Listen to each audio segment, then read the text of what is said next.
Blake here, and right now I'd like to show you how to make a great old school cocktail called the screwdriver.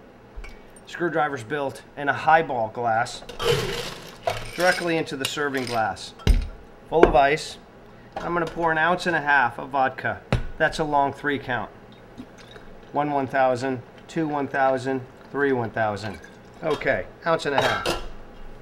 Then we'll take our fresh orange juice and fill it all the way to the top.